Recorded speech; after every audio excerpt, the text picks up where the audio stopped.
আসসালামু আলাইকুম। পড়ছি গল্প অফিডিয়ান। লিখেছেন রানী আমিনা। পর্ব 52। আহমেদ ভিলার পরিবেশ থমথমা। মাঝে মধ্যে কারো ডুকরে কান্নার আওয়াজ পাওয়া যাচ্ছে। এছাড়া আর কোনো শব্দই নেই। বাড়ির মেয়ে নিরুদ্দেশ। তার কোনো খোঁজ পাওয়া যায়নি। আয়শা আর শামসুল নিজেদের বাড়িতে চলে গেছেন। আয়শা যেতে চাচ্ছিলেন না, কিন্তু শামসুলের ছুটি ফুরিয়ে গেছে। অফিস থেকে আর ছুটি গ্রান্ট হবে না বলেছে। তাই বাধ্য হয়ে চলে যেতে হয়েছে তাদেরকে। রাফসান এখানেই আছে। রুমাইশার খোঁজ করছে ও অন্য সবার সাথে। কিন্তু সাফওয়ান নেই। গত দুদিন ধরে সাফওয়ান বাড়ির বাইরে। ফোন বন্ধ করে রেখেছে। কোথায় আছে ও কাউকে বলেনি। রুমাইশা চলে যাওয়ার পর থেকে ও কিছুই খায়নি। রুনিয়া আর আয়শা সব রকমের জোর জবরদস্তি করেও কিছুই খাওয়াতে পারেনি ওকে। আর এখন তো রুমাইশার শোকে সেও বাড়ি ছাড়া। যত জায়গা সম্ভব সবখানেই রুমাইশাকে খুঁজেছে ওরা। সেই সাথে পুলিশও। কিন্তু রুমাইশাকে পাওয়া যায়নি কোথাও। পুলিশ তাদেরকে প্রধান সন্দেহভাজনের লিস্টে প্রথমেই রেখেছে সাফওয়ানকে। কারণ নিখোঁজ হওয়ার আগে রুমাইশা সর্বশেষ সাফওয়ানের সাথেই ছিল। এছাড়া সাফওয়ান তাদের সামনে আসতেও অস্বীকৃতি জানিয়েছে। জিজ্ঞাসাবাদ করার জন্য সাফওয়ানকে ডাকা হলেও সে আসেনি। এতে পুলিশদের সন্দেহ আরও দৃঢ় হয়েছে। তাদের ধারণা সাফওয়ানই হয়তো রুমাইশাকে মেরে কোথাও গুম করে দিয়েছে। আর এখন স্ত্রী হারানোর শোকে ভেঙে পড়ার নাটক করছে। সাফওয়ানকে নজরে রেখেছিল ওরা, কিন্তু দুদিন আগে সাফওয়ান হঠাৎ করেই সবার সাথে যোগাযোগ বিচ্ছিন্ন করে নিরুদ্দেশ হয়ে যাওয়ায় তারা আর নজর রাখতে পারেনি। তবে এতে তাদের সাফওয়ানের প্রতি সন্দেহের মাত্রা আরও বেড়েছে। এবং এখন তাদের দৃঢ় বিশ্বাস সাফওয়ানই রুমাইশার সাথেই কিছু করেছে। শাফিন আর রাফসান এখন ওদের দুজনকেই খুঁজছে। একজন তো হারিয়ে গেছেই, অন্যজনকেও হারিয়ে যেতে দিতে চায় না ওরা। শাফিন কয়েকবার ভেবেছে সাফওয়ানকে ওর ল্যাবে গিয়ে একবার খুঁজে আসবে, কিন্তু পুলিশ যেভাবে ওদের সবার উপর নজর রাখছে, তাতে ল্যাবে যেতে হলে ওরা নিজেরাই বিপদে পড়ে যাবে। আর সাফওয়ান যদি ল্যাবে থেকেই থাকে তাহলে বিপদটা ওর ওপরও আসবে। তবুও আজ রাফসানের সাথে আলোচনা করে ল্যাবের রাস্তায় যাওয়ার সিদ্ধান্ত নিল শাফিন। মাঝরাতের পর বের হবে ওরা। সাথে কোনো টর্চ নেবে না, কারণ পুলিশের লোকজন কখন কোথায় ওত পেতে থাকে বলা যায় না। অত রাতে যদি ওদেরকে জঙ্গলে যেতে দেখে কেউ দেখে নেয়, তবে সন্দেহের তালিকায় ওদের নামও হাইলাইট হয়ে যাবে। রাফসান এতদিন শুধু শুনেছে সাফওয়ানের ল্যাবের কথা, কিন্তু আজ রাতে স্বচক্ষে দেখবে বলে ওর মনে অন্যরকমের অনুভূতি হচ্ছে। রাত যখন 1:45 তখন শাফিন আর রাফসান বের হলো ল্যাবের উদ্দেশ্যে। সাফওয়ানকে পাওয়ার সবচেয়ে সম্ভাবনাময় স্থান হলো ওর ল্যাব। দুজনে মিলে বাসার কাউকে না জানিয়ে চুপিসারে মেইন গেট দিয়ে বের হয়ে জঙ্গলের দিকে এগোলো। চাঁদের আবছা আলোতে খোলা জায়গাগুলো মোটামুটি স্পষ্ট দেখা যাচ্ছে, কিন্তু জঙ্গলের ভেতর হুমো অন্ধকার। গাছপালা আর লতাপাতার ঘন সন্নিবেশে জঙ্গলটা পুরো ব্ল্যাক হোলের মতো দেখাচ্ছে। গা ছমছম করছে ওই অন্ধকারের ভেতর তাকালে। কিন্তু ভয়কে পাত্তা না দিয়ে সাহস করে এগুলো দুজনেই। আলো না থাকায় ল্যাবের রাস্তায় অনুমানের ভিত্তিতে চলছে ওরা দুজন। শাফিন আগে হাঁটছে আর রাফসান ওর পেছন পেছন। কিছু দূর যাওয়ার পর ডোবার ধারে এলো ওরা। ডোবার পানিতে কচুরিপানা হয়েছে অনেক। ঈষৎ বেগুনি রঙা ফুল ফুটে আছে সেখানে কয়েকটা। ডোবার পানিতে চাঁদের আলো পড়ে ঝকমক করছে। ডোবার এ মোহনীয় দৃশ্য উপেক্ষা করে ওরা সামনে এগোলো। আরো কিছু দূর হাঁটার পর একটা খালি জায়গাতে এলো। এইখানে গাছপালার পরিমাণ কম। চাঁদের আলো গাছের ডালপালার ফাঁক দিয়ে মাটিতে এসে লুটোপুটি খাচ্ছে। এখানে আগেও এসেছে শাফিন রুমাইশার সাথে। এই জায়গার রহস্য ও এখনো উদ্ঘাটন করতে পারেনি। কিন্তু জায়গাটা আর আগের মতো পরিষ্কার পরিচ্ছন্ন নেই। ঘাস উঠে গিয়ে মাটি বেরিয়ে যাওয়া জায়গাগুলোতে আবার নতুন করে ঘাস গজাচ্ছে। অনেক জায়গাতে এখনো কিছুটা মাটি উকি দিয়ে আছে। দেখেই বোঝা যাচ্ছে অনেক দিন এখানে কেউ এসে থাকেনি। আবারও হাঁটা শুরু করলো ওরা। কিছু দূর যাওয়ার পর জঙ্গলটা হঠাৎ করে ঘন হয়ে আসলো। চাঁদের আলোর ছিটে ফোঁটাও এখানে পৌঁছাচ্ছে না। চোখ বড় বড় করে তাকিয়ে ওরা অন্ধকারের ভেতর রাস্তা দেখে থেকে হাঁটতে থাকলো। কয়েক পা আগানোর পর হঠাৎ করে দাঁড়িয়ে গেল শাফিন। ওর দেখা দেখে রাফসানও দাঁড়িয়ে গেল। শাফিনের এমন আকস্মিক দাঁড়ানোর কারণ বোধগম্য হলো না রাফসানের। ও শাফিনকে পেছন থেকে একটা খোঁচা দিয়ে জিজ্ঞেস করলো, দাঁড়িয়ে গেলে কেন? তাড়াতাড়ি যা, এখানে প্রচুর মশা, দাঁড়ালেই কামড়াচ্ছে। কিন্তু শাফিনের থেকে কোনো উত্তর এলো না। শাফিন তাকিয়ে আছে ওর সামনের দিকে। রাফসান শাফিনের দিকে তাকালো। এইভাবে ওকে সামনের দিকে তাকিয়ে থাকতে দেখে নিজেও ওর দৃষ্টি অনুসরণ করে তাকালো সামনের দিকে। ওদের থেকে প্রায় 30 হাত দূরে থাকা একটি মোটা গাছের কাণ্ডের আড়াল থেকে দুইটা জলজলে চোখ উকি দিয়ে ওদের দিকেই তাকিয়ে আছে। এই গহীন জঙ্গলে অন্ধকারের ভেতর সে চোখ দুটোকে কোনো অশরীরীর চোখের ন্যায় মনে হলো ওদের দুজনের কাছেই। শাফিন নিজের বাম হাতটা দিয়ে হাতড়ে ওর পেছনে থাকা রাফসানের হাত ধরল। ভয়ে রাফসানের গলা শুকিয়ে গেল যেন। কি ওইটা? সত্যি কোনো অশরীরী? এত রাতে জঙ্গলে এসে কি ওরা ভুল করলো? কিন্তু সাফন তো রাত বিরেতে যখন তখন আসে, তেমন কিছু কখনো দেখলে তো ও নিজেই সাফিনকে বলতো। কিন্তু সাফওয়ানের সাথে নিজেদের তুলনা দেওয়া বোকামি। সাফওয়ান তো নিজেই ভূতের মতো, তাই ওকে দেখলে কোনো কিছুই ওর ধারের কাছে ঘেঁষবে না। আর ওরা হলো সাধারণ মানুষ। রাফসান সাফিনের পেছন থেকেই ফিসফিস করে জিজ্ঞেস করলো, সাফিন, কি ওটা? আমাদের দিকে এইভাবে তাকিয়ে আছে কেন? হাতে করে তো কোনো লাঠিসোঁটাও নিয়ে আসেনি যে কাছে আসলে পেটাবো। সাফিন সেদিক থেকে চোখ রেখে নিজে ফিসফিস করে উত্তর দিল, এমনও তো হতে পারে যে ওটা সাফওয়ান ভাইয়া। হয়তো আমাদের দিকে আড়ালে চলে গেছে। ওরা হয়তো মনে নেই যে ওর চোখ দুইটা জলজলে, তাই উকি দিচ্ছে। কি বলো? রাফসান আরো ভালো করে সেদিকে তাকিয়ে বলল, না, সাফওয়ান অনেক লম্বা। সামনে যে আছে সে সাফওয়ানের হাঁটু সমান হবে। এটা অন্য কিছু। হয়তো ওটা অন্য কোনো জন্তু জানোয়ার। আমাদের পায়ের শব্দ পেয়ে আড়ালে গেছে। কিন্তু বিরোধিতা করলো সাফিন, বলল, না ভাইয়া, ওইটা কোনো চার পাওয়ালা জন্তু না। ওইটা দুই পাওয়ালা কোনো কিছু। আর তাছাড়া জন্তু আর জানোয়ারের চোখে আলো পড়ার পর তবেই জ্বলজ্বল করে, এমনিতে করে না। ওইখানে যে বা যারা আছে তার চোখে তো কোনোভাবে আলো পড়ছে না। এর মানে ওইটা কোনো জন্তু জানোয়ার নয়, অন্য কিছু। শোনো, ভয় পেলে চলবে না।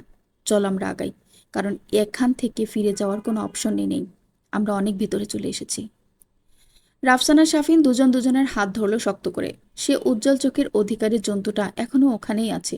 ওরা দুজন ধীর পায়ে জন্তুটার দিকে নজর রেখে সামনে এগোতে থাকলো। কিন্তু জন্তুটার বেশ খানিকটা কাছাকাছি আসার পর জন্তুটা আস্তে আস্তে পেছন দিকে সরে যেতে লাগলো, কিন্তু একেবারে পালিয়ে গেল না। আর ঠিক তখনই শাফিনের দৃষ্টিগোচর হলো যে ওটা কোনো জন্তু নয়, ওটার আকৃতি মানুষেরই মতো। আর এরপরেই শাফিনের চোখ গেল সেই মানুষের মতো আকৃতির প্রাণীটার মাথার চুলের দিকে। অন্ধকারের ভেতরও লম্বা চুলগুলো স্পষ্ট বোঝা যাচ্ছে। চুলগুলো প্রাণীটার প্রায় অর্ধেক উচ্চতা ছাড়িয়ে আরো নিচে চলে গেছে। শাফিন এবার ভয় পেল সত্যি সত্যি। ওখানেই দাঁড়িয়ে গেল ও। রাফসানকে ফিসফিসিয়ে বলল, ভাইয়া, আমরা হয়তো খুব বড় বিপদে পড়ে গেছি। ওটা সত্যিই কোনো চার পাওয়ালা জন্তু নয়, মানুষের মতোই দুই পাওয়ালা কিছু একটা। আবার ওর মাথায় লম্বা চুল আছে। আমি দেখেছি। ও নিশ্চিত অশরীরী টাইপ কিছু হবে। হয়তো আমাদেরকে প্রথম থেকেই ফলো করছে। এখন ঘন জঙ্গল পেয়ে সামনে এসেছে। রাফসান প্রত্যুত্তরে কিছুই বলল না, শুধু দেখতে থাকলো সেই প্রাণীটাকে। কিন্তু সেটা পেছন দিকে সরতে সরতে এখন আরো দূরে চলে গেছে। পেছন দিকে ধীরে ধীরে সরে যাচ্ছে সেটা। তার আচরণে আক্রমণাত্মক কিছু আছে বলে রাফসানের মনে হচ্ছে না। দুই পাল্লা প্রাণীটা ওদের দিকে নজর রেখেই সরে যাচ্ছে পেছন দিকে। আর এভাবে সরতে সরতেই সেটা একটা কম ঘনত্বের ডালওয়ালা গাছের নিচে গিয়ে পৌঁছালো। আর তখনই গাছের ডালের ফাঁকা দিয়ে এক টুকরো চাঁদের আলো এসে পড়লো প্রাণীটার মুখের উপর। আর ঠিক সেই মুহূর্তেই হতভম্ব হয়ে গেল রাফসান। মুখ দিয়ে শুধু উচ্চারণ করলো, রুমি। ল্যাবের রুমের বিছানার উপর কুণ্ডলি পাকিয়ে শুয়ে আছে সাফওয়ান। গত দুদিন ধরে ও এখানেই এই অবস্থাতেই আছে। বিছানা থেকে ওঠেনি একটি বারের জন্য। বিশালাকার শরীরটা শুকিয়ে গেছে। পর্যাপ্ত খাবার আর পানির অভাবে শরীর পানিশূন্য হয়ে ঠোঁট ফেটে চামড়া উঠে যাচ্ছে। শরীর থেকে খোলস ছাড়ছে ওর, কিন্তু খোলসের সাথে যেন চামড়াটাই উঠে আসছে। শক্ত হয়ে আছে সেগুলো। অন্যান্য বানের মতো পাতলা আবরণ আর নেই। গত 2 সপ্তাহের বেশি সময় ধরে কিছুই না খাওয়া সাফওয়ানের বুকের পাঁজরের হাড়গুলো বেরিয়ে গেছে। চামড়ার উপর দিয়ে সেগুলো দৃশ্যমান হয়ে ফুটে পড়েছে। পিঠের মেরুদণ্ডের হাড়ের গিঁটগুলো স্পষ্ট হয়ে আছে। অস্বাভাবিক লম্বা হাত পা দুইটা, হাড় জিরজিরে হয়ে আছে। অদ্ভুত দেখাচ্ছে ওকে। চোখে পিছুটি জমে গেছে ওর, কিন্তু সেগুলো ছাড়ানোর জন্য কোনো উদ্বেগ কাজ করছে না ওর ভেতরে। চোখ থেকে পানিগুলো যেন কোথায় হাওয়া হয়ে গেছে। বুকের ভেতর তোলপাড় হয়ে যাওয়া সত্ত্বেও চোখ থেকে আর পানি ঝরছে না ওর। বুকের কাছে নীলের ওপর সাদা রঙের কুচি ফুলের একটা কামিজ দুই হাতে জড়িয়ে রেখে আছে সাফওয়ান, যার গলার দিকটাতে মুখ লুকিয়ে আছে ও। কামিজটা থেকে ওর রিমুর গায়ের গন্ধ আসছে। গত 2 দিন ধরে নাওয়া খাওয়া কিছুই না করে এই কামিজটাকেই সম্বল করে এখানে পড়ে আছে ও। কাবারের ওপাশের কিচেন থেকে মাংস পচা গন্ধ আসছে। সেদিনের সেই গরুর মাংস সেখানে সেভাবেই রাখা আছে এতদিন ধরে। পোকা কিলবিল করছে তাতে। এত তীব্র গন্ধের মাঝেও নির্দ্বিধায় শুয়ে আছে ও। এই ল্যাব থেকে ওর আর বের হবার কোনো ইচ্ছা নেই। ওপরের দুনিয়াটা ওর কাছে নিমের থেকেও তেতো লাগছে এখন। রুমাইশা যে ওকে সামান্য কারণে ভুল বুঝে এইভাবে নিরুদ্দেশ হয়ে যাবে, সেটাও কিছুতেই মেনে নিতে পারছে না। খানিকক্ষণ পর ওর ল্যাবের দরজাটার কাছটাতে শব্দ হলো কয়েকবার। কেউ ল্যাবের লোহার দরজাটার উপর দুমদাম শব্দ করছে। সাফওয়ান চোখ মেলে তাকালো। শব্দটা আরো জোরে হচ্ছে এখন। কিন্তু সেটাকে পুরোপুরি উপেক্ষা করলো সাফওয়ান। আগের মতো করেই পড়ে রইল বিছানায়। কিন্তু শব্দটা না কমে গিয়ে আরো জোরালো হলো। কেউ যেন ভেঙে ফেলতে চাইছে ল্যাবের দরজাটা। ধাতব শব্দে ল্যাবের ভেতরটা ভরে উঠেছে। বিরক্ত হয়ে সাফওয়ান ওর দুর্বল শরীরটা টেনে উঠালো বিছানা থেকে। তারপর শব্দের উৎপত্তি স্থলটা দেখতে ধীর পায়ে সিঁড়ি বেয়ে উপরে উঠে ল্যাবের দরজাটা খুলল। মাংস পচা গন্ধটা বদ্ধ জায়গা থেকে খোলা বাতাসে এসে অনেকখানি ক্ষীণ হয়ে এলো। দরজা খুলেই সাফিনকে হুড়মুড়িয়ে পড়তে দেখলো সাফওয়ান। সাফওয়ানকে দেখে সাফিন উত্তেজিত গলায় বলে উঠল, ভাইয়া, রুমি আপু। আপুকে আমরা দেখেছি এই জঙ্গলের ভেতরে। পালিয়ে গিয়েছে আমরা কাছে যেতেই। হরিণার বিলের দিকে গিয়েছে সম্ভবত। রুমি নামটা শুনেই যেন সাফওয়ানের সমস্ত শরীরে বিদ্যুৎ খেলে গেল। ওর মস্তিষ্ক যেন হঠাৎ করে দপ করে জ্বলে উঠে সচল হলো। নিজের দুর্বল শরীরের সমস্ত শক্তি একত্র করে ও ছুটল পূর্ব দিকে। পায়ে জুতো নেই। ছুটতে ছুটতে জঙ্গলের মাটিতে পড়ে থাকা সূচালো কাটার কয়েকটা ঢুকে গেল ওর পায়ের ভেতরে। তালকুল হারিয়ে ছুটতে ছুটতে কতগুলো গাছের সাথেও বাড়ি খেলো তার হিসাব নেই। কিন্তু সেদিকে কোনো ভ্রুক্ষেপ নেই সাফওয়ানের। ও ঊর্ধ্বশ্বাসে ছুটছে। ওর রিমুকে যদি পেয়ে যায় একটি বারের জন্য, আর কখনোই রিমুকে হাতছাড়া করবে না ও। সামান্য একটা মুহূর্তের জন্যও না। ছুটতে ছুটতে জঙ্গলের চারিদিকে নিজের উজ্জ্বল দৃষ্টি দিয়ে রুমাইশাকে খুঁজতে থাকলো সাফওয়ান। ঠিক কতক্ষণ ধরে ও ছুটলো তা জানে না। ছুটতে ছুটতে একসময় জঙ্গলের গাছপালার ফাঁক দিয়ে হরিণার বিলের পানির উপর পড়া চাঁদের আলোর খলবলানো প্রতিচ্ছবি দেখতে পেল। আর তারপরই জঙ্গল ঠেলে চলে এলো হরিণার বিলের ধারে। নেই রিমু। কোথাও নেই। ওর রিমু এই জঙ্গলেই আছে। ওর একদম কাছে। কিন্তু ওর থেকে দূরে সরে ওকে শাস্তি দিতে চাইছে। এমন কেন করছে রিমু? কিসের শাস্তি দিচ্ছে ও? সাফন যা করেছে, যা লুকিয়েছে, সব তো ওকেই নিজের করে পাওয়ার জন্য। ওর যেটুকু স্বার্থ, সে সবটুকু তো শুধু রিমুকে পাওয়ার জন্য। এছাড়া আর কিছুই না। কিন্তু কে বোঝাবে ওই পাগলে মেয়েটাকে? সে তো নিজের মতো করেই ভুল বুঝে নিয়ে অভিমান করে হারিয়ে গেছে। আর সাফওয়ানের জন্য রেখে গেছে এক বুক হতাশা। ধীর পায়ে বিলের পাড় থেকে নেমে বিলের ভেতর দিকে এগিয়ে গেল সাফওয়ান। কাদামাটির উপর হাঁটু গেড়ে বসে পড়ল ও। কোথাও নেই ওর রিমু। এই বিলের ধারেই একদিন রিমুকে দেখে ও প্রথম ঝটকা খেয়েছিল। এই বিলের ধারেই ও করেছিল ওর প্রথম চুমোর নিবেদন। প্রথমবারের মতো পুচকে থেকে বড় হয়ে যাওয়া রুমাইশাকে কোলের ভেতর নিয়েছিল ও। 18 বছর পর। সেই দিনের সমস্ত স্মৃতি আজ সাফওয়ানের চোখের পাতায় ভাসছে। রুমাইশার সেই ভেজা লম্বা চুল, ঢোলা গেঞ্জি, যার ভেতর দিয়ে উকি মারছিল ওর ফর্সা কাঁধ, ওর নরম তুলতুলে গলার ওপর সাফওয়ানের আঙ্গুলের ছাপ, লাল রঙা ছাপ, সেই ভয় দুরু দুরু করা বুক, সেই ভীত সন্ত্রস্ত চাহনি, সাফওয়ানের মুখের দিকে না তাকাতে চাওয়ার আপ্রাণ চেষ্টা, সব সব মনে পড়ে গেল সাফওয়ানের। ডোকরে কেঁদে উঠল ও। বুক ফেটে আর্তনাদ বের হয়ে এলো ওর। আকাশের দিকে তাকিয়ে আর্ত চিৎকার দিল ও। তারপর হাউ মাউ করে লুটিয়ে পড়ল বিলের ধারের কাদামাটিতে। সাফিন আর রাফসানুর রুমিকে খুঁজতে খুঁজতে বিলের দিকে আসতে লাগলো। রাফসানের চোখ দুইটা সতর্ক। যদি আর একটিবারের জন্য রুমির ওই উজ্জ্বল চোখজোড়ার হদিস পাওয়া যায়। কিন্তু এত সাবধানী নজরেও কিছুই বাঁধল না। সাফিনা সতর্ক দৃষ্টিতে চারিদিকে নজর বুলিয়ে যাচ্ছে। কিন্তু ওর মাথায় শুধু ঘুরছে রুমাইশার ওই জলজলে চোখজোড়া। হাঁটতে হাঁটতেই ও রাফসানকে জিজ্ঞেস করলো, ভাইয়া, রুমি আপুর চোখজোড়াও সাফওয়ান ভাইয়ের মতো হয়ে গেল কিভাবে? আমরা তো কিছুই টের পেলাম না। আপু নিখোঁজ হওয়ার আগের দিনও তো স্বাভাবিক দেখেছিলাম। তাহলে কি হলো হঠাৎ? রাফসান সাফিনের কথায় সায় মানল। তারপর হতাশার সুরে বলল, আমিও কিছু বুঝতে পারছি না রে সাফিন। আমিও এসবের কিছুই জানি না। এর উত্তর একমাত্র সাফওয়ান দিতে পারে। আমার প্রাণের রুমির অবস্থা এমন হবে জানলে আমি কখনোই সাফওয়ানের কাছে ওকে দিতাম না। আমি ওকে সাবধান করেছিলাম যে ও যেন ওর জীবনের সাথে আমার রুমিকে না জড়ায়। কিন্তু আমার কথা শোনেনি ও। রুমিকেও নিজের করে ছেড়েছে। আর এখন তার পরিণতি নিজের চোখে দেখছে ও। আমার বোনটা আজ ঘর ছাড়া। আমার মাটা কেঁদে কেঁদে চোখ ফুলিয়ে ফেলেছে। আমার বাবা হাই প্রেশারের রোগী। মেয়ের শোকে তার কখন কি হয়ে যায় আল্লাহ জানেন। আমার পুরো পরিবারটাই আজ যেন বিচ্ছিন্ন হয়ে গেছে। মনে হচ্ছে যেন সেই 18 বছর আগেরকার পরিস্থিতি আমার চোখের সামনে আবার কেউ রিপ্লে করছে। আমি যদি বাড়িতে কোনো একজনকে বলি আমার রুমির এই হালের কথা, তাহলে কি হবে সেটা আর বলার অপেক্ষা রাখে না। এতবার করে সাবধান করেছিলাম আমি সাফওয়ানকে, কিন্তু ও শোনেনি আমার কথা। সাফিন নিজের ভাইয়ের বিরুদ্ধে বলা কথাগুলো নিতে পারল না। গম্ভীর হয়ে গেল। হ্যাঁ, ওর ভাইয়ের দোষ আছে। ওর ভাই অপরাধ করেছে। কিন্তু সাফওয়ান ভাইয়ের করা সমস্ত অপরাধ শুধু রুমি আপুকে পাওয়ার জন্য। জেদ খাটিয়ে রুমি আপুকে সে নিজের করেছে ঠিকই, কিন্তু তাদের ভেতর কখনোই ভালোবাসার কমতি ছিল না। সাফওয়ান যতটা ভালোবাসা রুমিকে দিয়েছে ততটা ভালোবাসা আর কেউই রুমিকে দিতে পারত না, সেটা সাফিনের দৃঢ় বিশ্বাস। গম্ভীর গলাতেই ও বলল, এসব বলে এখন লাভ কি ভাইয়া? সাফন ভাইয়া রুমি আপুকে কতটা ভালোবাসে সেটা তুমি আমি সহ বাড়ির সকলেই জানে। সাফন ভাইয়া জেনে শুনে কখনোই যে রুমি আপুর ক্ষতি করবে না সেটা তুমি বেশ ভালো করেই জানো। হয়তো তাদের ভিতরে এমন কিছু হয়েছে যেটা আমরা জানি না, তাই না জেনে শুনে এইভাবে মন্তব্য করা ঠিক না। এসব কথা না ভেবে এখন আমরা রুমি আপুকে কিভাবে খুঁজে বের করবো সেটাই ভাবা উচিত। রাফসান প্রত্যুত্তরে কিছুই বলল না।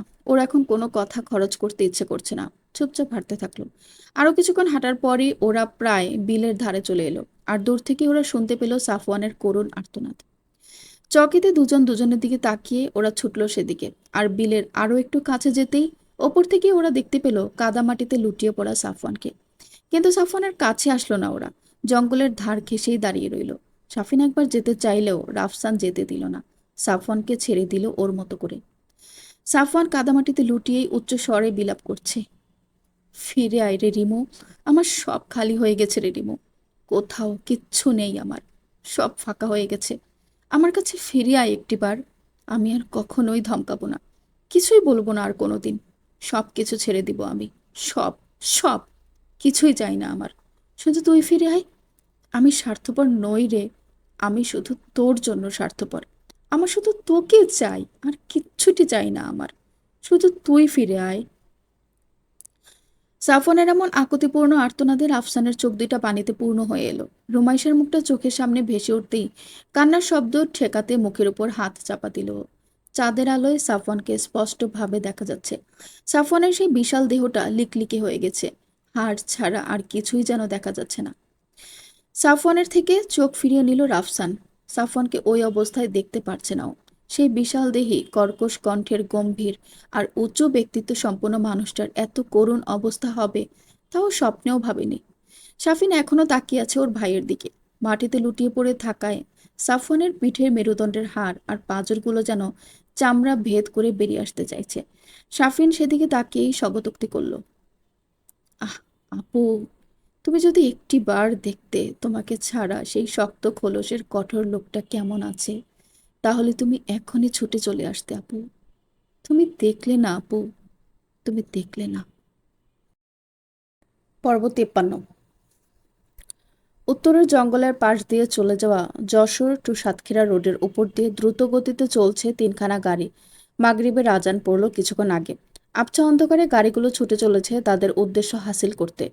গাড়িগুলো এসে থামলো একটা নির্দিষ্ট জায়গায়। তিনটা গাড়ির মাঝে সাদা গাড়িটার মাঝখানের সিটে সাদা রঙা কোট প্যান্ট পরে বসে আছে লুকাস। তার সামনে ড্রাইভিং সিটের পাশের সিটে বসে আছে দিয়েগো। লুকাস গোফে তা যেচ্ছে।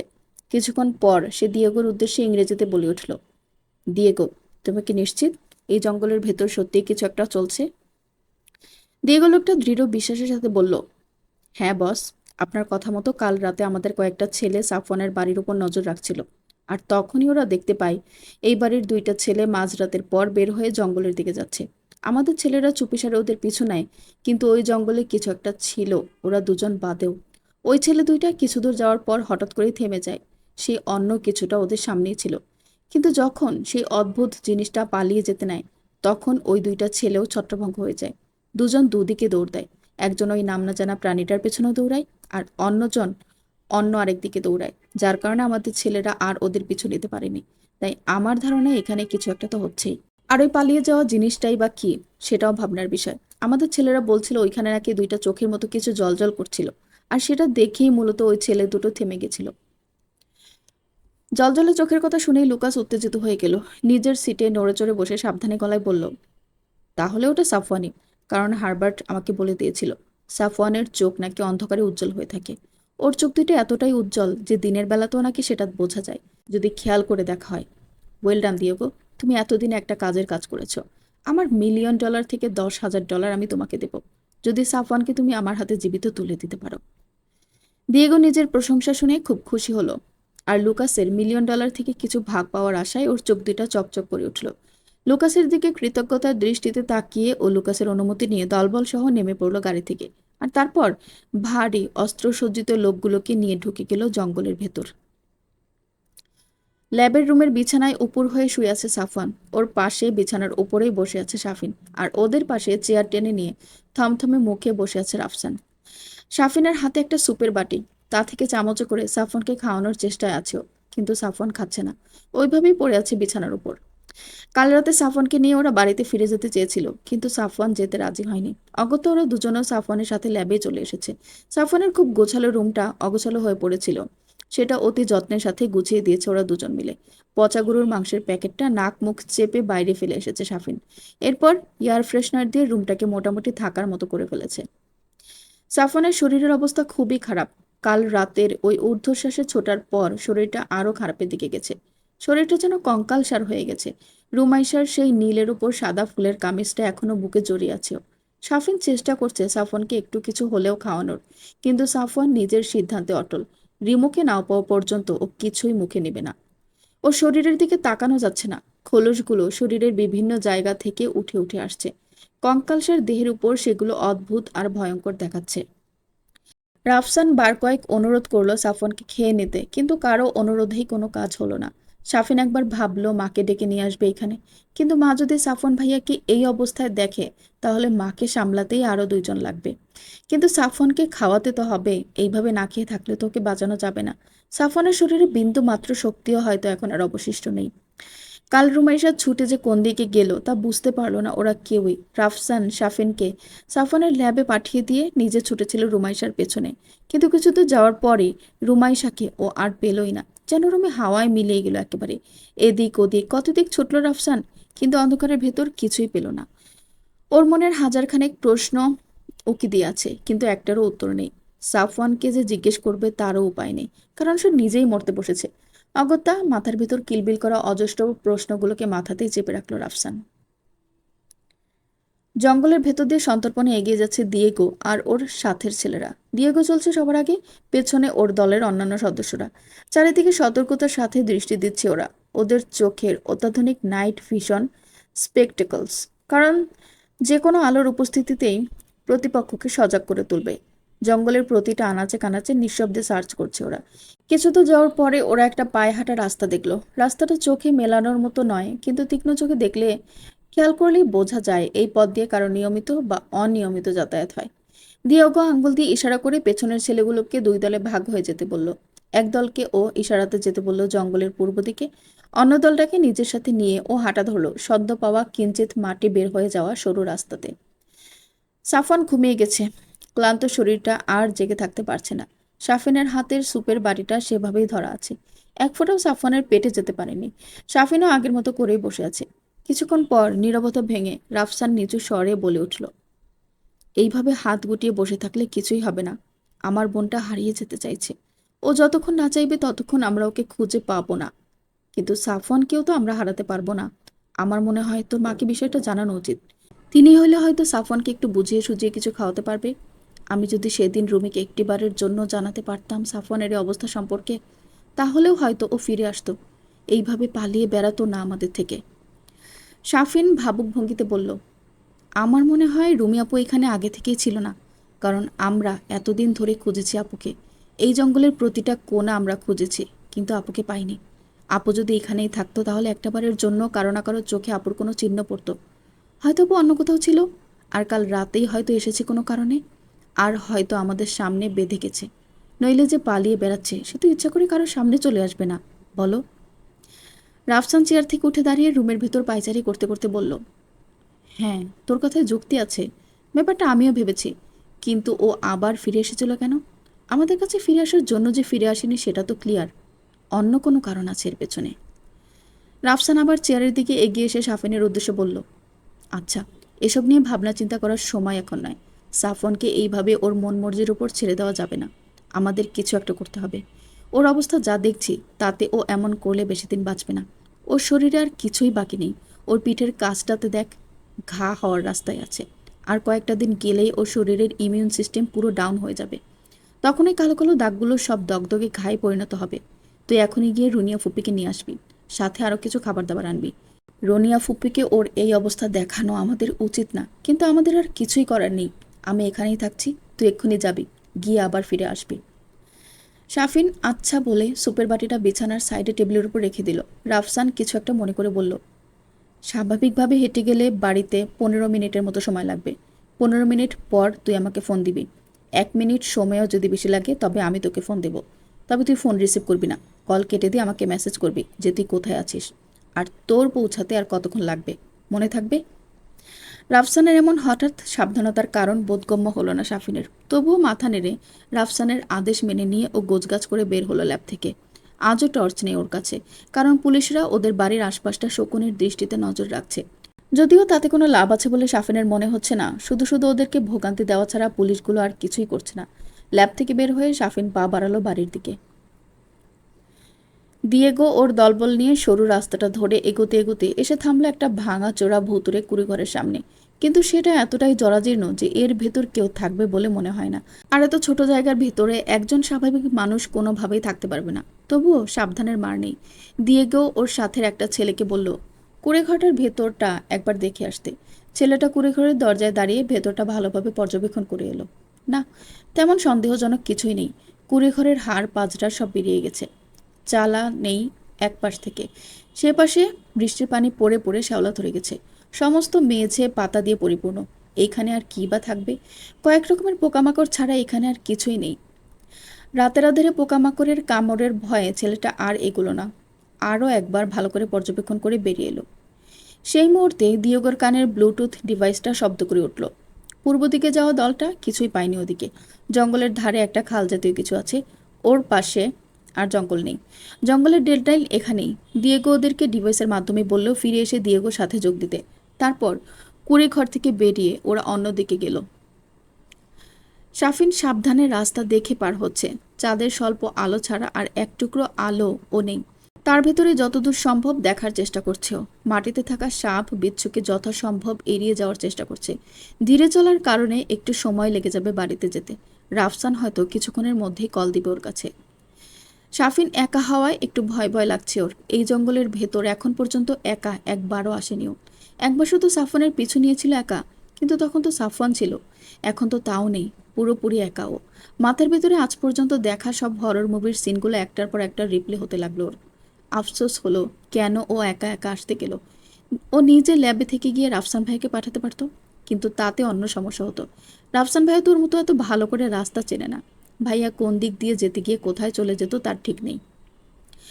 আনমনে হাঁটতে হাঁটতে জঙ্গলের সেই খোলা জায়গাটায় চলে এলো।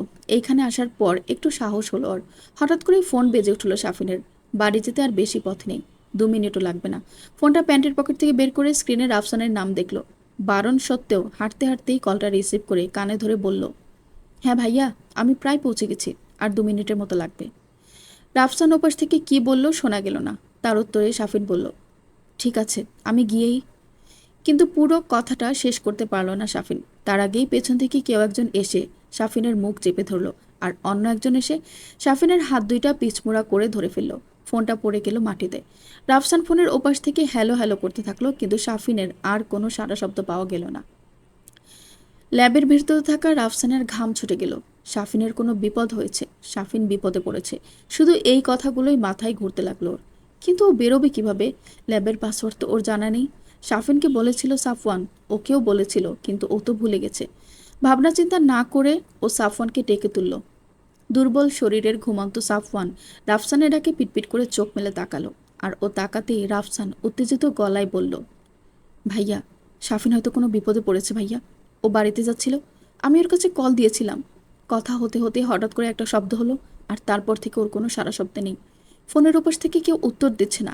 আমি তো ল্যাবের পাসওয়ার্ড জানি না, তুমি দ্রুত কিছু করো।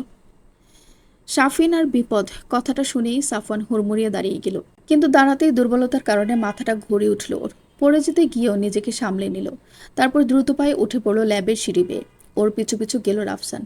ল্যাব থেকে বেরিয়ে বাড়ির রাস্তা ধরে ছুটল সাফওয়ান। ওর পেছনে ঊর্ধ্বশ্বাসে ছুটছে রাফসান, কিন্তু সাফওয়ানের অত বড় বড় কদমের সাথে ও পেরে উঠছে না। তারপরও প্রাণপণে ছুটছে ও, আর সেই সাথে শাফিনের ফোনে কল দিচ্ছে বারবার। ছুটতে ছুটতে একসময় ওরা সেই খোলা জায়গায় বেরিয়ে সামনে আসলো, আর সেই মুহূর্তে শাফিনের ফোনের রিংটোন কানে এলো ওদের। সাফওয়ান আর রাফসান দুজনেই চমকে উঠে সেদিকে গেল। শাফিনের ফোনটা পড়ে আছে মাটিতে। সাফওয়ান এগিয়ে গেল সেখানে, গিয়ে মাটিতে বসে পড়লো, ফোনটা হাতে নিল। হাঁপাচ্ছে ও। দুর্বল শরীরে এতখানি ছুটে প্রাণটা যেন ওর যায় যায় অবস্থা। রাফসানও পেছনে এসে দাঁড়ালো। তারপর হাঁপাতে হাঁপাতে বলল, ভাই, আমার মনে হচ্ছে সাফিনকে কেউ কিডন্যাপ করেছে বা করতে চাইছে। আর এটা খুব সম্ভবত লুকাসের কাজ। ওরা আজ কয়েকদিন আশেপাশেই ঘুরঘুর করছিল। ওরা হয়তো বেশি দূর নিয়ে যেতে পারেনি ওকে। আশেপাশেই আছে হয়তো। আমাদেরকে আলাদা হয়ে খোঁজা উচিত ওকে। রাফসানের কথার মাঝে কান খাড়া হয়ে গেল সাফওয়ানের। সচকিত হয়ে ও আশপাশটাতে নজর বুলাতে লাগলো। আর তারপরেই রাফসানের দিকে হাত ইশারা করে থামিয়ে দিল। সাফওয়ানের ইশারা পেয়ে রাফসান চুপ হয়ে গেল। শাফিনের ফোনটা হাতে নিয়ে সাফওয়ান বসা থেকে উঠে দাঁড়ালো। সাবধানী চোখে এদিক ওদিক তাকালো ও। তারপর ধীর পায়ে সন্তর্পণে জঙ্গলের দক্ষিণ দিকে এগুলো ও। রাফসানকে ইশারায় ওখানেই দাঁড়াতে বলল। রাফসানের গায়ে কাঁটা দিয়ে উঠল যেন। আসন্ন বিপদ অনুমান করে ওর শরীরে কম্পনের সৃষ্টি হলো। কিছু দূর এগোনোর পরেই অন্ধকারে সাফওয়ান মিলেই গেল। রাফসান ওখানেই দাঁড়িয়ে রইল। সাবধানে পা ফেলে নিঃশব্দে এগোচ্ছে সাফওয়ান। সচকিত দৃষ্টিতে আশপাশটা নজর বুলাচ্ছেও। ওর চোখের প্রাকৃতিক নাইট ভিশনে সবকিছু পরিষ্কার দেখতে পাচ্ছেও। মাটিতে কিছু কিছু জায়গায় বুট জুতার ছাপ। সেই ছাপ ধরেই এগোচ্ছে ও।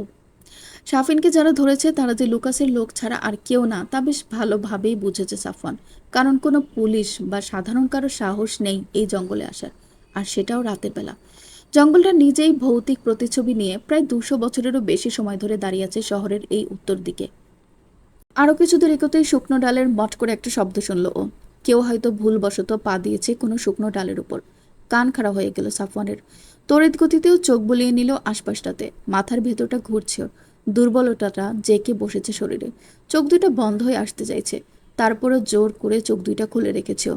নিজের আদরের ভাইয়ের কোনো ক্ষতি ও হতে দেবে না। সাফওয়ান বুঝলো লুকাসের লোকগুলো আশেপাশেই আছে। প্যান্টের পকেটটা হাতড়ে দেখলো ওর 2 সাইডেড সোর্ডটা আছে কিনা। হ্যাঁ, আছে।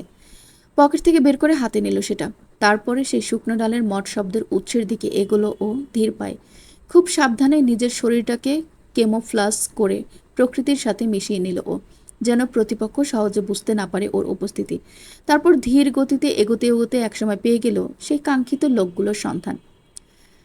চারপাশে প্রায় জনাভিষেক লোকজন সেট করে রেখে দিয়েগো দাঁড়িয়ে দাঁড়িয়ে সিগারেট টানছে।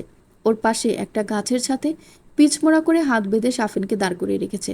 শাফিনের মুখটাও বেঁধে রেখেছে যেন শব্দ না করতে পারে। দিয়েগোর সাথে ছেলেগুলোর সাথে কয়েকটা শাফিনের ধার ঘেঁষে দাঁড়িয়ে আছে। আর অন্যরা নির্দিষ্ট দূরত্ব দাঁড়িয়ে নিজেদের আশেপাশে চোখ বুলিয়ে যাচ্ছে। দিয়েগো ওর পাশে থাকা হেনরি নামক ছেলেটাকে শাফিনকে ইশারা করে দেখিয়ে বলল, হেনরি, এর দিকে ভালোভাবে নজর রাখবি। ও যদি পালায় তো আমাদের শিকারও পালাবে। এই ছেলেটা সাফওয়ান আহমেদের খুব কাছের কেউ। ওর বাড়িতেই থাকে সেহেতু সাফওয়ানের ক্লোজই হবে। তাই একে হাতছাড়া করা মানে শিকারকে হাতছাড়া করা। বিষয়টা মাথায় রাখবি। এরপর দিয়েগো শাফিনের গলায় একটা ধারালো ছুরি ধরে ওর মুখ থেকে কাপড়টা সরিয়ে দিল। তারপর শাফিনকে উদ্দেশ্য করে ইংরেজিতেই বলল, আমরা জানি তুমি খুব ভালো করে সাফওয়ানকে চেনো। তোমার ফোনটা তো জঙ্গলেই ফেলে এসেছো। আমি আমার ফোন দিচ্ছি। সাফওয়ানকে তুমি এক্ষুনি কল করবে। আর আমরা এখন যেখানে আছি তার লোকেশন বলে ওকে এখানে আসতে বলবে। ওকে পেলে আমরা তোমাকে ছেড়ে দেব। ডিল? কিন্তু শাফিন দাঁতে দাঁত চেপে মুখ ফিরিয়ে নিল ওদের থেকে। সেই সাথে নিজেকে বন্দি অবস্থা থেকে মুক্ত করতে আপ্রাণ চেষ্টা করতে থাকলো। দিয়েগো হাসলো শাফিনের এমন অ্যাটিটিউড দেখে। তারপর হাতের ছুরিটা আরেকটু জোরে শাফিনের গলায় চেপে ধরে ওর হাতের বাঁধন খুলে দিয়ে বলল, কল দিয়ে ওকে আসতে বলো। নইলে ওর জীবন তো নেবই, সাথে তোরটাও নেব। এখনই আসতে বলো কে। বলে নিজের ফোনটা শাফিনের দিকে বাড়িয়ে দিল দিয়েগো। শাফিন হাতে ফোন নিচ্ছে না দেখে দিয়েগো আরও জোরে চেপে ধরল ছুরিটা। শাফিনের গলায় ছুরির তীক্ষ্ণতায় সামান্য কেটে গেল। কিঞ্চিত রক্তের আভাস দেখা গেল সেখানে। কিন্তু ভয় পেল না শাফিন। দিয়েগোর চোখে চোখ রেখে ওর হাত থেকে ফোনটা নিল। তারপর সাফওয়ানের ফোন নাম্বারটা ডায়াল করে কল দিল।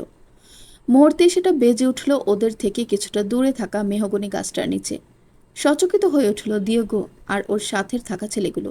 দিয়েগো আশেপাশে নজর বুলিয়ে চিৎকার দিয়ে বলল, সবাই সাবধান হও, শিকার আমাদের খুব কাছেই আছে। বাকিরা নিজেদের অস্ত্রগুলো সেট করে আশপাশ থেকে ছুটে এলো দিয়েগোকে প্রোটেকশন দেওয়ার জন্য। কিন্তু জনাভিষেক লোকজন আশ্চর্যজনকভাবে এখন 10 জনে পরিণত হয়েছে। দিয়েগো উত্তেজিত হয়ে চোখ বুলাতে লাগলো চারিদিকে। তারপর চিল্লিয়ে বলে উঠল, তোমরা এই কয়জন কেন? বাকিরা কই? ঠিক সেই মুহূর্তেই হেনরি নামক লোকটা দিয়েগোর বেশ খানিক পেছন থেকে উচ্চস্বরে বলে উঠল, বস, এখানে আলফ্রেডের লাশ পড়ে আছে। কেউ ওকে 2 খণ্ড করে দিয়েছে। দিয়েগো চমকে উঠল। আলফ্রেড তার দক্ষ ছেলেদের ভেতর একজন। তাকে এইভাবে নিঃশব্দে ধরাশায়ী করা কোনো অতি দক্ষ প্রফেশনাল ছাড়া যে সম্ভব নয় তা সে বেশ ভালো করেই জানে। দিয়েগো সবার উদ্দেশ্যে উচ্চস্বরে বলে উঠল, তোমরা সতর্ক থাকো, নিজেদের গানগুলো লোড করে রাখো, শিকার যেন পালাতে না পারে। এত কিছুর ভেতরে দিয়েগোর মাথা থেকে সাফিনের কথা পুরাই আউট হয়ে গেল। ঠিক সেই মুহূর্তে ওদের ডান পাশের ঘুটঘুটি অন্ধকারের ভেতর থেকে একটা বজ্র কণ্ঠ ভেসে এলো, সাফিন, পালা! আর সেই কণ্ঠ শোনার সাথে সাথেই ঊর্ধ্বশ্বাসে সেখান থেকে ছুটে বেরিয়ে গেল সাফিন। অন্ধকারের ভেতর গাছপালার আড়ালে চলে গেল ও মুহূর্তে। আর তখনই তড়িৎ গতিতে অন্ধকারের ভেতর থেকে নিজের টু সাইডের সোর্ডটা নিয়ে হামলে পড়ল সাফওয়ান। ওর নিকটে থাকা দুইজন ছেলেকে মুহূর্তেই দুই টুকরো করে দিল ও। কিন্তু অন্যরা সতর্ক হয়ে গেল সাথে সাথেই। দু তিনজন ছেলে দিয়েগোকে ঘিরে অস্ত্রগুলো শক্ত হাতে ধরে দাঁড়িয়ে রইল সাফওয়ানের দিকে ফিরে। ওদের হাতে ভারী অস্ত্রশস্ত্র ঠিকই, কিন্তু সেগুলো সাফওয়ানের ওপর ব্যবহার করার অনুমতি নেই, কারণ সাফওয়ানকে জীবিত চায় লুকাস। সাফওয়ানের কিছু হয়ে গেলে আর কোনো কিছুই কোনো কাজে আসবে না। দিয়েগো খুব দ্রুত নিজের হাতে ওর স্টোন গানটা ধরে সাফওয়ানের দিকে তাক করলো। আপাতত ইলেকট্রিক শক দিয়ে সাফওয়ানকে ধরাশায়ী করতে হবে, নইলে ওর সাথে পেরে ওঠা যাবে না। লুকাস আগেই সাবধান করে দিয়েছিল ওকে সাফওয়ানের ব্যাপারে, যেন সাফওয়ানকে ওরা হালকাভাবে না নেয়। কিন্তু সেই হালকাভাবে নিয়েই ও ভুল করেছে। কিন্তু দিয়েগো শুট করার আগে সাফওয়ান আরও দুজনকে কতল করে দিল নিজের ধারালো সোটটা দিয়ে। সাফওয়ান এত দ্রুত নড়াচড়া করায় দিয়েগো ফোকাস করতে পারছে না, কিন্তু শেষ পর্যন্ত চোখ কান বুজে ও শুট করে দিল সাফওয়ানের দিকে পরপর কয়েকবার। প্রথম কয়েকটা মিস হলেও শেষের দুইটা শট গিয়ে লাগলো সাফওয়ানের শরীরে। আর দুর্বল শরীরে এমন ভারী ইলেকট্রিক শক পড়ায় সাফওয়ান থাম করে মাটিতে পড়ে গেল। তারপর কিছুক্ষণ ছটফট করে সেখানেই জ্ঞান হারালো ও। পর্ব 54। আহমেদ ভিলায় শোকের মাতম বইছে। আশপাশ থেকে অনেক অনেক লোক জড়ো হয়েছে ইশতেক আহমেদের বাড়িতে। পুলিশ সমস্ত জঙ্গল সার্চ করে বেড়াচ্ছে। খবর পেয়ে সাফওয়ানের কলিগরাও সব চলে এসেছে কলেজ থেকে। অনেক স্টুডেন্টও ভিড় জমিয়েছে আহমেদ ভিলায়। রুনিয়া হলরুমের মেঝেতে বসে বুক চাপড়ে হাহাকার করে কাঁদছেন। তার সাফওয়ান, তার নারীছেড়া ধন, তার প্রথম সন্তান সাফওয়ান নেই। তাকে কারা জানি মেরে ধরে নিয়ে চলে গিয়েছে কোথায়। রুনিয়ার পাশে বসে আয়শা সহ অন্যান্য আরও কিছু মহিলারা রুনিয়াকে সামলাচ্ছেন। আয়শা নিজেও কাঁদছেন। প্রথমে তার মেয়েটা হারালো, এখন তার মেয়ে জামাইটাও নেই, নিঃস্ব হয়ে গেছেন তারা।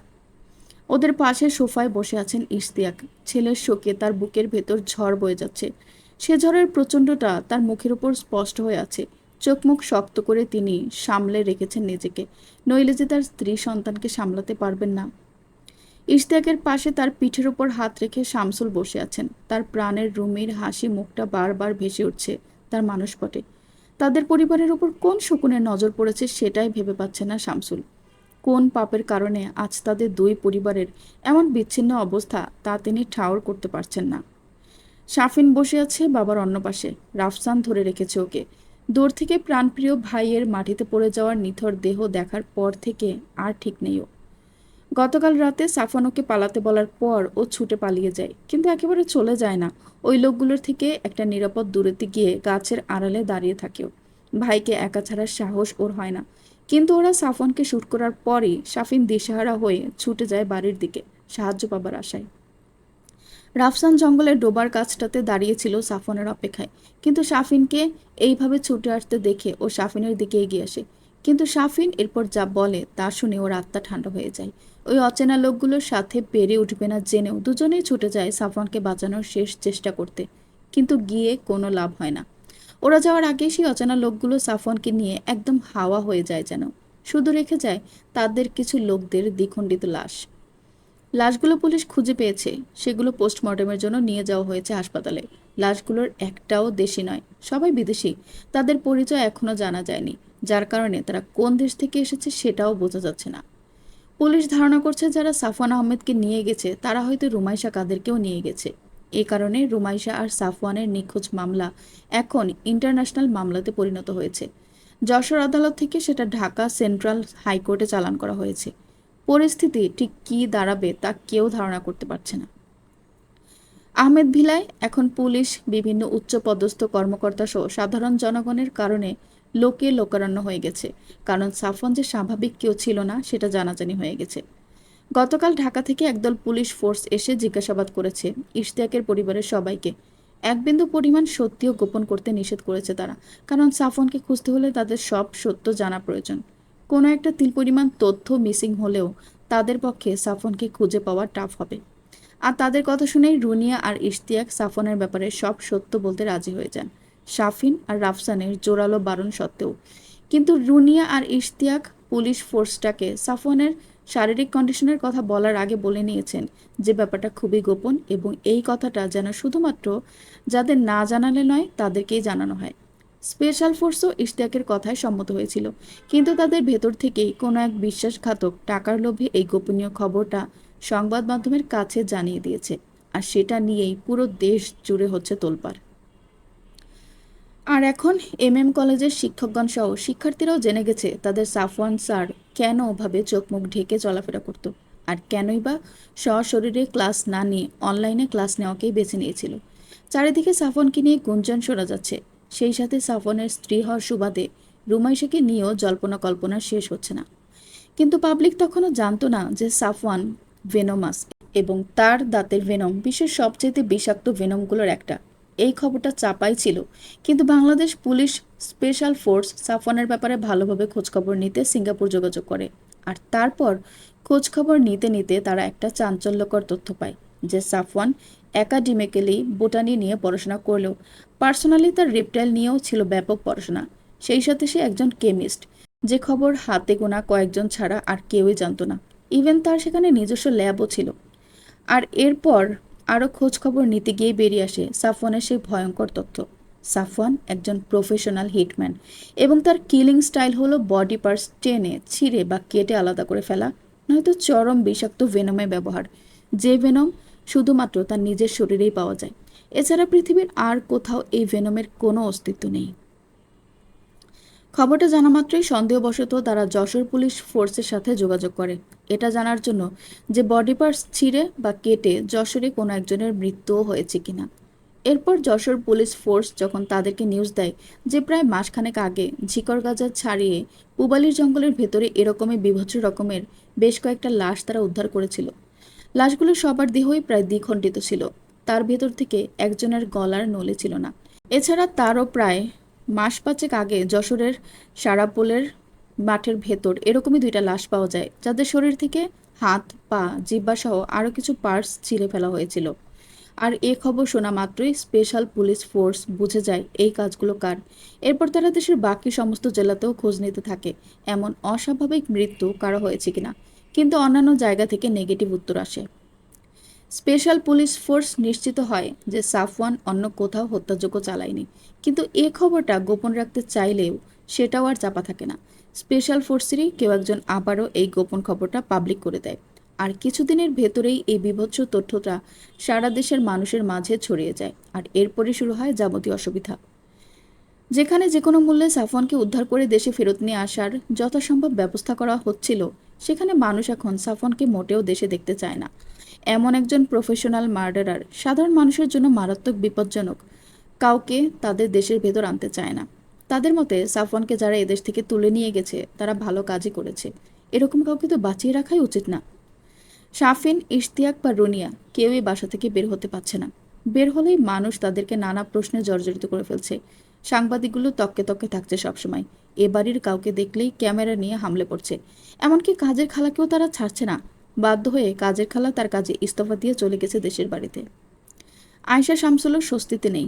এলাকার মানুষ নিউজে রুমাইশাকে দেখার পর থেকেই বিভিন্নভাবে তারা রুমাইশা সহ সাফওয়ানকে জড়িয়ে নানা কটু কথা শোনাচ্ছে। আর সাফওয়ানের মতো এমন বিপজ্জনক কারোর সাথে মেয়ে বিয়ে দেওয়া নিয়ে শামসুলকে প্রতিনিয়ত কথা শোনাচ্ছে মানুষ। লোকটা যে মেয়ে জামাইয়ের শোকে পাগল প্রায়, সে কথা কারো মাথাতে আসছে না। রাফসান আবার রাজশাহীতেই ফিরে গেছে। চারপাশের এত চাপ ও আর নিতে পারছে না। সাফওয়ানের সাথে সাথে রুমাইশাকে খোঁজার চেষ্টাও বাদ দিয়েছে পুলিশ। সে যে নির্দোষ সে কথা কারো মাথাতেই আসছে না। দেশবাসী এই বিষয় নিয়ে উচ্চবাচ্য করছে না।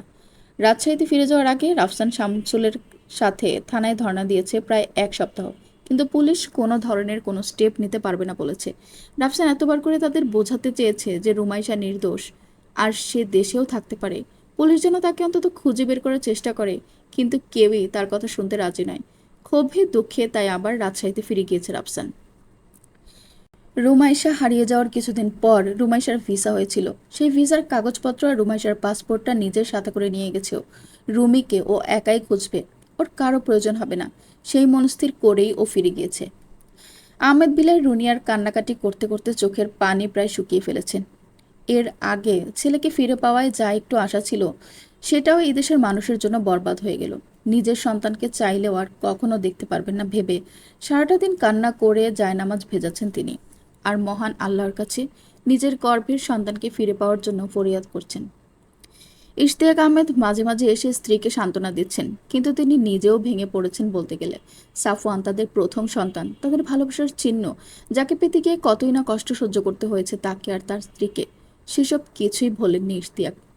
সাফওয়ানকে জন্ম দিতে গিয়ে রুনিয়ার সেই মর্মর অবস্থার কথা আজও ইশতিয়াকের মাথার ভেতর ঠোকর খায়।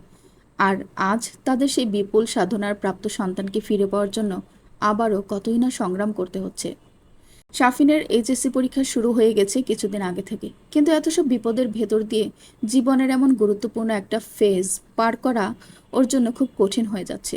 নিজের প্রাণপ্রিয় ভাই, সেই সাথে তার অতি আদরের রুমি আপু, দুজনকেই হারিয়ে শাফিন যেন একটা ঘোরের ভেতর থাকছে সবসময়। রোবটের মতো নিজের দৈনন্দিন কাজকর্মগুলো শেষ করছে ও আজকাল।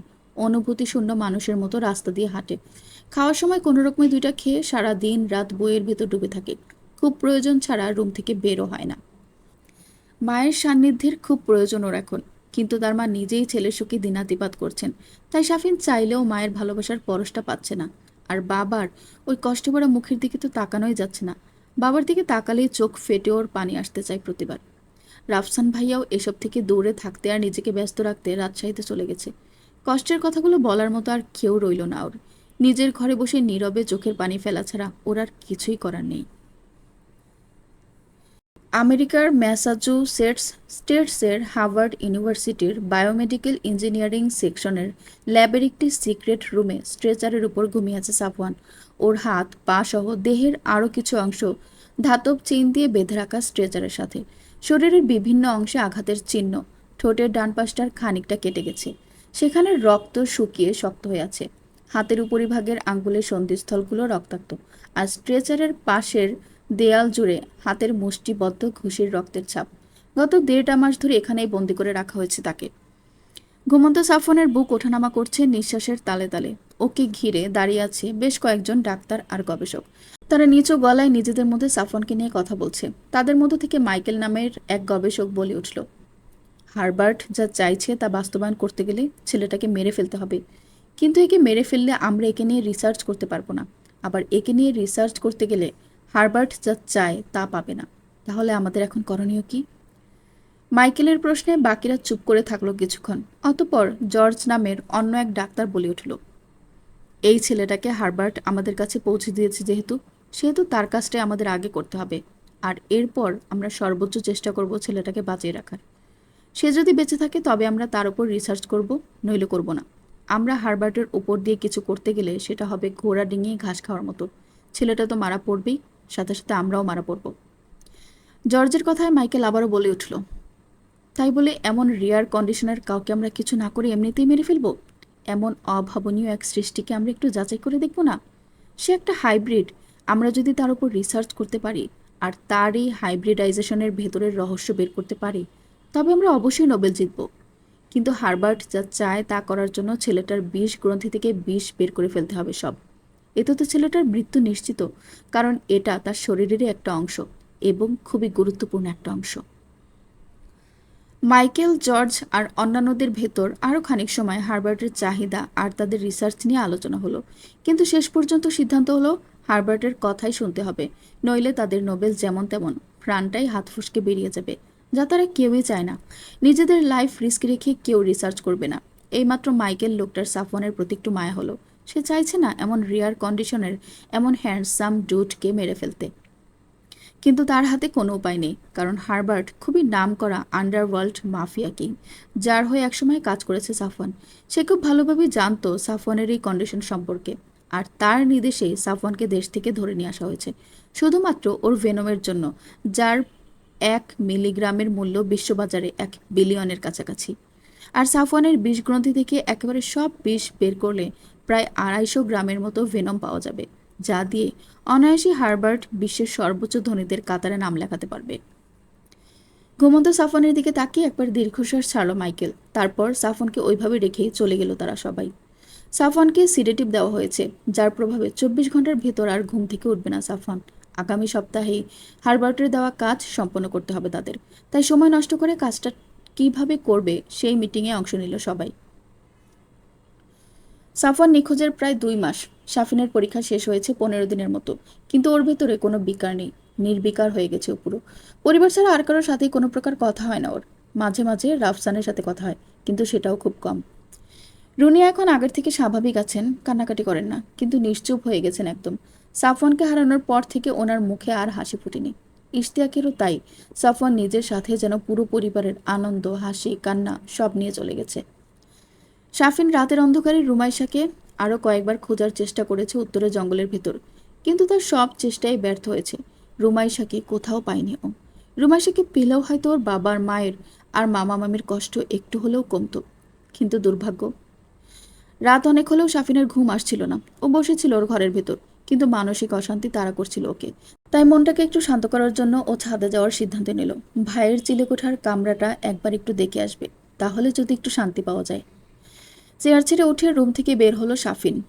তারপর সিঁড়ি বেয়ে ছাদে উঠে এলো। চিলেকোঠায় এ কামরায় বাতি জ্বলে না কতকাল তার হিসেব নেই। কেমন যেন ভুতুরে একটা আবহাওয়া বিরাজ করছে পুরো ছাদ জুড়ে। শাফিন গিয়ে বসলো ছাদের রেলিংয়ের উপর। তারপর ছাদের মেঝের দিকে তাকিয়ে ও কল্পনার চোখে দেখতে পেল ওর বিশাল দেহি, ফোলা ফোলা শক্ত পেশিযুক্ত সাফওয়ান ভাইয়া, আর তার পাশে খুব আদরে তার সাফওয়ান ভাইয়ার বুকে পাঁজরের নিম্নাংশ ছুঁই ছুঁই রুমি আপুর খুনসুটি। রুমি আপুর ওই খিলখিল হাসি, সাফওয়ান ভাইয়ার সেই জলজলে চোখ দিয়ে রুমির দিকে প্রেমপূর্ণ চাহনি, সব যেন শাফিনের চোখের সামনে ভেসে বেড়াতে লাগলো।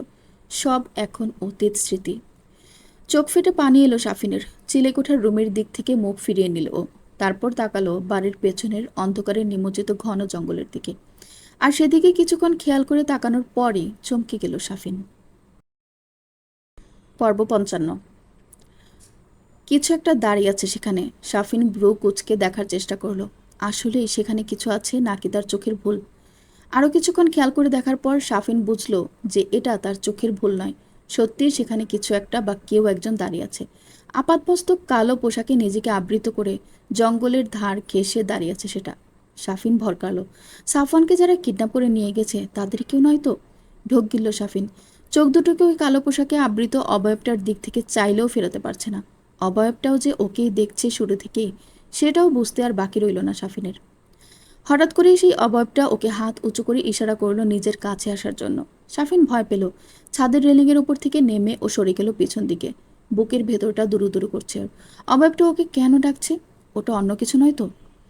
দ্বিধান্বিত পায়ে শাফিন আবারও এগিয়ে গেল সামনের দিকে। অবয়বটা আর হাত উঁচু করে নেই, কিন্তু অবয়বটা কিছু একটা করছে, তার মুভমেন্টে বোঝা যাচ্ছে। কিছুক্ষণ পরে অবয়বটা তার চোখের ওপর থেকে কিছু একটা সরালো, আর তারপরেই বেরিয়ে এলো অবয়বটার উজ্জ্বল সবুজাভ হলদে চোখদ্বয়, যার উজ্জ্বলতা অসম্ভব রকম চোখে পড়ার মতো। যেন চোখের উজ্জ্বলতা ঠিকরে পড়ছে অবয়বটার মুখের ওপর। চোখের আশপাশটাও সেই উজ্জ্বলতায় আলোকিত হয়ে আছে যেন, কিন্তু মুখটা ঢাকা থাকায় সে কে তা কোনোভাবেই বোঝা যাচ্ছে না। শাফিনের দৃষ্টি আকর্ষণ করতে পেরেছে, সেটা টের পেয়ে অবয়বটার সাথে সাথে আবার নিজের চোখ দুইটা ঢেকে নিল। কিন্তু শাফিন এক দেখাতেই বুঝে গেল অবয়বটা কার। ওর ম্লান মুখটাতে হঠাৎ করেই প্রচণ্ড খুশির ঝলক দেখা গেল। উত্তেজনায় কি করবে, কোন দিকে যাবে বুঝতে পারল না ও। ছাদের উপরেই কিছুক্ষণ বেখেয়ালিভাবে এদিক ওদিক ছুটাছুটি করলো। তারপর হুঁশে আসতেই ছুটে সিঁড়ি বেয়ে নিচে নেমে হলরুম পার হয়ে সোজা বাড়ির মেইন গেট দিয়ে বের হয়ে জঙ্গলের দিকে ছুটল ও। এক ছুটে জঙ্গলের ধার ঘেঁষে দাঁড়ানো অবয়বটার নিকট এলো। হঠাৎ এমন দৌড় দেওয়ায় শাফিনের হৃদযন্ত্রের গতি বেড়ে গেছে, তাই এসেই নিজের হাঁটুতে ভর দিয়ে হাঁপাতে থাকলো। কিন্তু অবয়বটা ওকে একটুও জিরোতে দিল না। খপ করে ওর হাতটা ধরে নিয়ে জঙ্গলের ভেতর দিয়ে ছুটে চলতে শুরু করলো কোথাও। অবয়বটা ছোটা শুরু করতেই শাফিন অবাক হয়ে গেল, কিন্তু তার থেকে বেশি ভয় পেল। অবয়বটা যেন বুলেটের গতিতে ছুটছে সামনের দিকে, আর তার সাথে হাতে ধরে রাখা শাফিনকে যেন সে হাওয়ায় ভাসিয়ে নিয়ে যাচ্ছে। এক ছুটে কালো পোশাকে আবৃত অবয়বটা ওকে নিয়ে জঙ্গলের ভেতরে সেই ভাঙা কুড়েঘরটার সামনে এসে দাঁড়ালো। 15 মিনিটের রাস্তা 2 মিনিটেই পার করে ফেলেছে ওরা। এত দ্রুত গতিতে ছুটে আসায় শাফিনের মাথার ভেতর টলতে লাগলো। অবয়বটা ওর হাত ছেড়ে দিলে শাফিন টাল সামলাতে না পেরে হঠাৎ পড়ে যেতে নিল। কিন্তু অবয়বটা ওকে পড়ে যেতে দিল না। ওর শার্টের কলারের কাজটা দুম করে ধরে ফেলে সাফিনকে আবার নিজের পায়ে দাঁড় করিয়ে দিল। সাফিন নিজেকে কোনো রকমে সামলে নিয়ে উত্তেজিত গলায় বলে উঠল, আপু, তুমি কোথায় ছিলে এতদিন? আমরা তোমাকে কত জায়গায় খুঁজেছি, কত শতবার, তবুও তোমাকে পাইনি। তুমি এখন কই থেকে আসলে? নাকি তুমি সেই প্রথম থেকেই জঙ্গলেই ছিলে? সাফওয়ান ভাইয়াকে কারা কিডন্যাপ করে নিয়ে গেছে, তুমি জানো সেসবের কিছু? আপাতমস্তক কালো পোশাকে আবৃত রুমাইশা সাফিনের কথার কোনো উত্তরই দিল না। কুড়েঘরের ভেতর ঢুকে পাসওয়ার্ড দিয়ে ল্যাবের দরজা খুলতে লেগে গেল। সাফওয়ান ওকে একবার শিখিয়ে দিয়েছিল যে কি করলে পাসওয়ার্ড দিয়ে দরজা খোলার পরও পাসওয়ার্ড আর চেঞ্জ হবে না। সেই সিস্টেমেই দরজা খুলে ফেলল। তারপর সাফিনকে ইশারা করলো আগে যেতে। সাফিন কোনো বাক্য ব্যয় না করে আগে আগে দরজা দিয়ে ঢুকে সিঁড়ি বেয়ে নিচে নেমে গেল। আর ওর পরেই নামলো রুমাইশা। ভেতরে ঢুকে ল্যাবের দরজাটা আবার বন্ধ করে দিয়ে ও নিজেও সিঁড়ি বেয়ে নিচে নেমে গেল। সাফিন গিয়ে ভাইয়ের বিছানার পত্রগুলো দেখছে। অনেকদিন এখানে কেউ না আসায় কেমন একটা ভ্যাপসা গন্ধ বের হচ্ছে সবকিছু থেকে। বিছানাটাও কেমন যেন ময়লা তরে গেছে। কিন্তু সাফিন সেসবের তোয়াক্কা না করে বিছানায় বসে পড়ল। রুমাইশা ভেতরে এসেই নিজের শরীর থেকে ওর পা পর্যন্ত লম্বা কালো হুডিটা টেনে খুলে ফেলল। তারপর নিজের চোখ মুখের ওপর থেকে কাপড় সরিয়ে ফেলল। আর এরপর রুমাইশাকে দেখেই চমকে গেল সাফিন। হতবাক হয়ে বলে উঠল, আপু, তোমার শরীরের একই অবস্থা হয়েছে? আর তোমার অত লম্বা চুলগুলো কই গেল? রুমাইশার মুখের সেই মায়া মায়া গুলো ভাবটা কেটে গেছে একদম। তার বদলে মুখটা এখন হয়ে গেছে কঠিন। ফোলা ফোলা গাল দুটো এখন তীক্ষ্ণ হয়ে গেছে। সবুজাব হলুদ চোখ দুইটা থেকে যেন আলো ঠিকরে বের হচ্ছে। মাথার সেই নিতম্ব ছড়ানোর চুলগুলো আর নেই, সেগুলো এখন ঘাড়ের কাছে এসে পড়েছে। পরনে ওর কালো রঙের হোয়াইট লেগের ব্যাগি প্যান্ট, সাথে টার্টলনেকের কালো রঙা স্লিভলেস ক্রপ টপ। ওকে সম্পূর্ণ অন্যরকম লাগছে দেখতে। আগের থেকে আরও বেশি স্লিম লাগছে এখন রুমাইশাকে, যার জন্য একটু বেশিই লম্বা দেখাচ্ছে ওকে। রুমাইশা একটা দীর্ঘশ্বাস ফেলে সাফিনের পাশে এসে বসলো। তারপর বলল, আমার পাসপোর্ট আর ভিসার কাগজপত্র কি রাফসান ভাইয়ের কাছে? রুমাইশার গলা শুনে সাফিন আরও এক ধাপ অবাক হলো। রুমাইশার সেই রিনরিনে গলা আর নেই। কণ্ঠটা আগের তুলনায় ভারী হয়ে গেছে অনেকখানি। গলা শুনে মনে হচ্ছে যেন রসকসহীন কোনো মেয়ে অনুভূতিহীনদের মতো কথা বলছে। সাফিন রুমাইশার প্রশ্নের উত্তরে বলল, হ্যাঁ, ওসব রাফসান ভাইয়া নিজের সাথে নিয়ে গেছে। কিন্তু তুমি এতদিন কোথায় ছিলে আপু? তোমাকে না পেয়ে সাফান ভাইয়ার কি অবস্থা হয়েছিল তুমি জানো? ভাইয়া না খেয়ে খেয়ে মরতে বসেছিল। সেদিন যদি ভাইয়া সুস্থ সবল থাকতো, তাহলে ওই লুকাসের ক্ষমতা ছিল না ভাইয়াকে নিয়ে যাওয়ার। ভাইয়া সবগুলোকে উপরে পাঠিয়ে দিত। কেন চলে গেছিলে আপু তুমি? ভাইয়া কিডন্যাপ হওয়ার আগের দিন তুমি এখানেই ছিলে, কিন্তু আমাদের কাছে আসোনি। আমরা তিনজন মিলে তোমাকে কতটা খুঁজেছি তুমি জানো? আর তোমার এই অবস্থা কিভাবে হয়েছে? ভাইয়ার মতো কিভাবে হয়ে গেলে তুমি? তোমার এত পরিবর্তন হলো কি করে? সাফিন নিজের কৌতূহল ধরে রাখতে পারছে না। চোখে মুখে ওর সত্য জানার আগ্রহ ফুটে উঠেছে স্পষ্টভাবে। রুমাইশা ওকে চোখের ইশারায় শান্ত হতে বলল। তারপর বলল, শান্ত হয়ে বস। আমি যা যা বলবো চুপচাপ শুনবি। কথার মাঝে কোনো প্রশ্ন করবি না। আমার কথা শেষ হলে তবেই প্রশ্ন করবি, বুঝেছিস? সাফিন মাথা নাড়িয়ে সায় মানল। তারপর পা উঁচিয়ে বিছানায় আরাম করে বসলো ও রুমাইশার দিকে ফিরে। রুমাইশার থেকে ওর নিরুদ্দেশ হয়ে যাওয়ার এক্সপ্লেনেশন শুনতে। রুমাইশা কিছুক্ষণ চুপ থেকে মৃদু গলায় বলল, আমার যেমন পরিবর্তন হয়েছে তার জন্য আমার কোনো আফসোস নেই। আমার আফসোস শুধু সাফওয়ানের জন্য। ওর আমাকে সঠিক সময়ে সঠিক তথ্য না জানানোর জন্য। আর ভুল সময়ে সেই সঠিক তথ্য জানার পর আমার সাফওয়ানকে না চাইতেই ভুল বোঝার জন্য। আমার মনে হয় এই পৃথিবীতে আমি যদি কাউকে সবচেয়ে বেশি বিশ্বাস করি, তবে সেটা সাফওয়ান। আমি যেদিন থেকে আবিষ্কার করেছি যে আমার ভেতরে অন্যরকম এক পরিবর্তন হচ্ছে, সেদিন থেকেই আমি অনেক খুশি ছিলাম, এটা ভেবেই যে সাফওয়ানকে আর নিঃসঙ্গতা ছুঁতে পারবে না। ওর কষ্টটাকে ওর মতো করে গ্রহণ করার জন্য এখন আমি আছি। কিন্তু আমার পরিবর্তন হওয়ার শুরু থেকেই আমি প্রচুর শর্ট টেম্পার্ড হয়ে গেছিলাম। নিজের মনের বিরুদ্ধে কিছু হলেই যাচাই বাছাই না করে রেগে যেতে শুরু করলাম প্রচণ্ড। আর যেদিন আমি পালিয়ে গেলাম, সেদিন তো আমার রাগটা মাত্রাতিরিক্ত হয়ে গেল। আমি যখন সাফওয়ানের এতদিনের না বলা সত্যিগুলো জানতে পারলাম, তখন নিজের মতো করে দুয়ে দুয়ে চার মিলিয়ে আমি ঘটনাগুলোকে আমার মনের মতো করে ব্যাখ্যা দিলাম। সাফওয়ান আমাকে আটকানোর চেষ্টা করেছিল অনেক, কিন্তু আমি শুনিনি। সেদিন এতটাই কষ্ট পেয়েছিলাম আমি, আর এতটাই রাগ হয়েছিল আমার, যে কোনো কিছু চিন্তা না করে রাগের মাথায় আমি ল্যাব ছেড়ে ছুটে চললাম। আর সেই ছুটতে গিয়েই আমি আবিষ্কার করলাম আমার দৌড়ের গতি। কিন্তু আমার তখন নিজের উপর ইমপ্রেসড হওয়ার সময় ছিল না, মানসিকতা ছিল না। অত দ্রুত গতিতে আমি কোথায় যাচ্ছিলাম, কোন রাস্তা দিয়ে যাচ্ছিলাম কিছুই দেখতে পাচ্ছিলাম না, শুধু ছুটছিলাম। এতখানিক বলে রুমাইশা দীর্ঘশ্বাস ছাড়ল। সেদিন ছিল ওর সাফওয়ানের সাথে ওর শেষ দেখা, আর সেই থেকে এখন পর্যন্ত সাফওয়ানকে একটু শান্তিমতো দেখতে পারেনি ও। সাফওয়ান যে সেদিন ভুল বোঝার জন্য পরানটা জ্বলে পুড়ে শেষ হয়ে যাচ্ছে এখনও ওর। শাফিন বুঝতে পারলো রুমাইশা কষ্ট পাচ্ছে। রুমাইশাকে সান্ত্বনা দিয়ে ও নরম গলায় বলল, মন খারাপ করো না আপু, যা হওয়ার তা হয়ে গেছে, সেটা আর ফিরিয়ে নিয়ে আসা সম্ভব না। তুমি বলো, এরপর তুমি কোথায় গেলে, কি করলে? রুমাইশা জোরে শ্বাস টেনে নিয়ে বলল, আমি জানি না সেদিন আমি এক ছুটে কোথায় গিয়েছিলাম, তবে অনেক অনেক রাস্তা পার করে ফেলেছিলাম, আর ওই অল্প সময়ের ভেতরেই। তারপর ছুটতে ছুটতে একসময় আবার একটা বড়সড় জঙ্গলে পেলাম, সেখানে গিয়ে থামলাম আমি। সেই জায়গাটা আসলেই কোথায় তা আমার জানা নেই, কিন্তু এই পালিয়ে যাওয়াই আমার জীবনের কাল হয়ে দাঁড়ালো। যেদিন আমি এখান থেকে পালিয়েছিলাম তার আগের দিন রাতে আমার হাড় কাঁপানো জ্বর এসেছিল। সে জ্বরটা তখনও পুরোপুরি নির্মূল হয়নি, তার রেশ বাকি ছিল হয়তো, বা হতে পারে আমার এই পরিবর্তনের প্রভাবে জ্বরের প্রকোপ বাড়ছিল। সেদিন রাতে আবারও প্রচণ্ড জ্বর এলো আমার।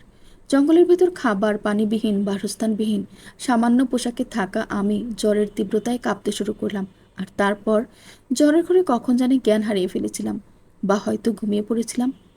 কিন্তু এরপর যখন আমার জ্ঞান ফিরল তখন নিজেকে আবিষ্কার করলাম ঝুম বৃষ্টির মাঝে, খোলা আকাশের নিচে, মাটিতে কুণ্ডুলি পাকিয়ে শুয়ে শুয়ে। ওই জ্বর অবস্থাতেই কতক্ষণ যাবৎ ঝমঝমে বৃষ্টিতে আমি ভিজেছি সেটা বলতে পারি না, কারণ জ্ঞান ফিরে কয়েকবার চোখ মেলে তাকিয়েছিলাম, বৃষ্টি ছাড়া আর কিছুই দেখিনি। আর তারপর হয়তো আবার জ্ঞান হারিয়ে ফেলেছিলাম। এরপর যখন জ্ঞান ফিরল তখন সূর্য মাথার উপরে। আমার শরীরের ভেজা পোশাকগুলো তখন বেশ খানিকটা শুকিয়ে গেছে। জ্বরের ঘোরে চোখে ঝাপসা দেখছিলাম, মাটি থেকে মাথা তুলতে পারছিলাম না, মাথা ভারী হয়েছিল প্রচণ্ড, চোখের পাতা ফুলে গেছিল, চোখ মেলতে পারছিলাম না পুরোপুরি। অনেক কষ্টে উঠে দাঁড়ালাম আমি। খিদেতে পেটের ভেতর যন্ত্রণা করছিল। কোনো রকমে হেঁটে আমি সামনে এগোচ্ছিলাম। কোথায় যাচ্ছিলাম জানি না। হাঁটতে হাঁটতে একসময় ঘন জঙ্গলটা পার করে ফেললাম। জঙ্গলের পরেই ছিল বিশাল ফসলি মাঠ, আর ওই মাঠের কোনায় একটা ছোটখাটো বাড়ি ছিল। খুবই জরাজীর্ণ সে বাড়িটা। কোনো কিছু না ভেবেই সে বাড়ির ভেতর ঢুকে গেলাম। সে বাড়িতে শুধু একটা বুড়ি ছিল, তার স্বামী সন্তান কেউ নেই। জ্বরে কেঁপে টলতে টলতে সেই বুড়ির কাছে গিয়ে আমি কোনো রকমের সাহায্য চাইলাম। বুড়ির চোখে দেখতেন না তেমন, এতে করে আমারই সুবিধা হয়েছিল। আমার জলজলে চোখ দুটো তার নজরে পড়েনি কখনো। কিন্তু বুড়ির বাড়িতে সমস্যা আরও প্রকট হয়। আমি আমার নাকে অদ্ভুত সব গন্ধ পেতাম সারাক্ষণ। দূর দূরান্ত দিয়ে কোনো প্রাণী, তা সে হোক মানুষ বা অন্য কিছু, সব কিছুর গন্ধ পেতাম আমি। আর তাদেরকে আমি সেই দূর থেকেই শুনতে পেতাম। মানুষের একে অপরের কানে কানে বলা ফিসফিস কথা, সতর্ক পায়ে হেঁটে যাওয়া, শেয়ালের পায়ের আওয়াজ, মুরগির মাটি থেকে ঠোকর দিয়ে পোকা খাওয়া, দৌড়ে গাছের ডালের পাখির বাচ্চার চিউচিউ, সবই শুনতে পাওয়া শুরু করলাম আমি। অসহ্য লাগতে শুরু করলো আমার। এই সম্পূর্ণ নতুন আমিকে আমার সহ্য হচ্ছিল না একটু। মনে হতো আমি বোধহয় পাগল হয়ে যাব, বা হয়তো পাগল হয়ে গেছি। এত শব্দ আর গন্ধে আমি বিরক্তিতে ছটফট করতাম সারাক্ষণ। বুড়ি দাদি ভাবতো আমার জিনে ধরেছে। সারাক্ষণ সুরা কিরাত পরে আমার গায়ে ফুঁক দিত, কিন্তু তাতে কিছুই হতো না। উপায় না পেয়ে আস্তে আস্তে নিজেকে আমি এই নতুন পরিবেশে খাপ খাওয়াতে থাকলাম। তার কিছুদিন পর জঙ্গলের পাশের মেইন রোডে তিনখানা গাড়ি দাঁড়ানো দেখেছিলাম আমি। ওরা জঙ্গলের ভেতরটা সার্চ করছিল। কেন করছিল তা কখন আমি জানি না। আমি বুড়ি দাদির রান্না করার জন্য শুকনো কাঠ কুড়াতে গিয়েছিলাম সেখানে। ব্যাপারটা কি হচ্ছে সেটা বোঝার জন্য আমি ওই গাড়িগুলোর আশেপাশে গিয়ে শোনার চেষ্টা করেছিলাম ওদের কথাবার্তা। আর তখন ওই গাড়ির ভেতরকার কারো একজনের কথা আমার কানে আসে, যে বলছিল উত্তরের জঙ্গলটাতে নাকি ওরা খুব কড়াভাবে নজর রাখবে, সাফওয়ান আসলেই সেখানে আছে কিনা জানার জন্য। সাফওয়ানের নাম শোনা মাত্রই আমি বুঝে যাই যে ওরা আসলে কারা। সাফওয়ানের নোটবুকে ওদের সম্পর্কে পড়েছিলাম আমি। সম্ভবত লুকাস না ফোকাস কিছু একটা নাম হবে তার। সেই এই সার্চ মিশন পরিচালনা করছিল। সাফওয়ান বিপদে পড়তে যাচ্ছে শুনে আমি তখনই কাঠ কুড়ানো বাদ দিয়ে চলে আসি বুড়ি দাদির বাড়িতে। সেদিন রাত পড়ে গেলে উত্তরের জঙ্গলের উদ্দেশ্যে আমি বের হই, যেন সাফওয়ানকে আমি সাবধান করতে পারি লুকাসের ব্যাপারে। কিন্তু বাড়ির রাস্তা খুঁজে পেতে পেতে অনেক দেরি হয়ে যায় আমার। জঙ্গলে পৌঁছে আমি ল্যাবের দিকে এগোচ্ছিলাম সাফওয়ানের কাছে যাওয়ার জন্য। সাফওয়ানের কী অবস্থা বা বাড়ির কী অবস্থা কিছু আমি জানতাম না।